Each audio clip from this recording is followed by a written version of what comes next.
अस्सलामुअलैकुम dear student, class 6 की general science में आज हम यूनिट 10 प्रॉपर्टीज़ ऑफ लाइट में मल्टीपल रिफ्लेक्शन के बारे में पढ़ेंगे। पेज नंबर हमारे पास है 124 टू 126। स्टूडेंट्स, रिफ्लेक्शन क्या होता है? रिफ्लेक्शन को हम प्रीवियस लेक्चर में डिस्कस कर चुके हैं।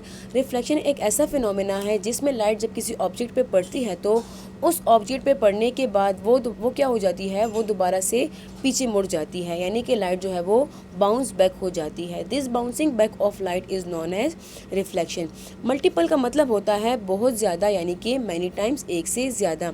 मल्टीपल रिफ्लेक्शन का मतलब है कि जब हमारे पास जो रिफ्लेक्शन का प्रोसेस है जब वो एक से ज़्यादा मरतबा हो तो उसको कहा जाएगा मल्टीपल रिफ्लेक्शन।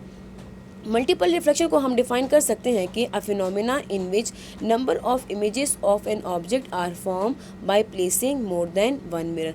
ऐसा फिनोमेना जिसमें जब एक से ज़्यादा मिरर इस्तेमाल किए जाए तो क्या होता है, हमारे पास जो इमेज बनता है उस ऑब्जेक्ट का वो एक से ज़्यादा मरतबा बनता है। तो ऐसे फिनोमेना को कहा जाता है मल्टीपल रिफ्लेक्शन। यहाँ आप देख सकते हैं ये हमारे पास एक ऑब्जेक्ट है और इस ऑब्जेक्ट के हमारे पास एक से ज़्यादा इमेजेस बन रहे हैं। तो ये किस वजह से बन रहे हैं? ये मल्टीपल रिफ्लेक्शन की वजह से बन रहे हैं। अब मल्टीपल रिफ्लेक्शन में क्या होता है कि एक से ज़्यादा, दो या फिर दो से ज़्यादा मिरर इस्तेमाल किए जाते हैं। ये मिरर हमारे पास जो नंबर ऑफ इमेजेस होते हैं ये डिपेंड करते हैं the angle between the mirror, यानी कि इन एंगल के दरमियान जो मिरर के दरमियान जो एंगल बनता है ये इस पे डिपेंड करते हैं number of images. For example, अगर हमारे पास ये दो मिरर इस तरह से फिक्स किए गए हैं कि इनके दरमियान 90 का एंगल बने तो हमारे पास इस ऑब्जेक्ट के 3 इमेजेस बनेंगे। अगर इस एंगल को कम कर दिया जाए, यानी कि इसको इस तरह से फिक्स किया जाए कि इनके दरमियान, इन दो मिरर के दरमियान 60 का एंगल बने तो हमारे पास ये जो इमेज ऑब्जेक्ट है इसके 4 इमेजेस बनेंगे। तो हमारे पास जो नंबर ऑफ इमेजेस है ये डिपेंड करता है angle between the two mirror. हमारे पास जो एग्जांपल है मल्टीपल रिफ्लेक्शन की वो है कैलिडोस्कोप की।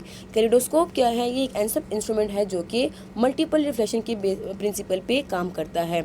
इसको हम डिफाइन कर सकते हैं कि an optical instrument in which we can see changing pattern of a simple design. Kaleidoscope में क्या होता है? एक सिंपल डिज़ाइन होता है जिसके डिफरेंट पैटर्न हम देख सकते हैं। ये किस फिनोमेना पे, किस प्रिंसिपल पे काम करता है? ये मल्टीपल रिफ्लेक्शन पे काम करता है। अगर हम कैलिडोस्कोप की इंटरनल स्ट्रक्चर की तरफ देखें तो इसमें क्या होता है, एक हॉलो ट्यूब होता है जिसमें दो से ज़्यादा प्लेन मिरर इस्तेमाल किए जाते हैं। इसके साथ साथ इसमें क्लियर ग्लास भी यूज़ कर सकते हैं। ये हमारे पास इंटरनल स्ट्रक्चर ऑफ कैलिडोस्कोप है। ये आप देख सकते हैं, ये हमारे पास एक हॉलो ट्यूब है जिसको कार्डबोर्ड ट्यूब भी कहा जा सकता है। इस ट्यूब के अंदर 2 प्लेन मिरर इस तरह से रखे गए हैं कि इनके दरमियान जो एंगल है वो हमारे पास 60 डिग्री का है। इसके साथ साथ यहाँ जो ओपनिंग है इसको आई पीस कहा जाता है। यहाँ पे भी एक क्लियर ग्लास रखा जाता है। साथ साथ यहाँ पे जो एंड कैप है यहाँ पे भी एक क्लियर ग्लास रखा जाता है। यहाँ पे हमारे पास इसके दरमियान गैप है, स्पेस है।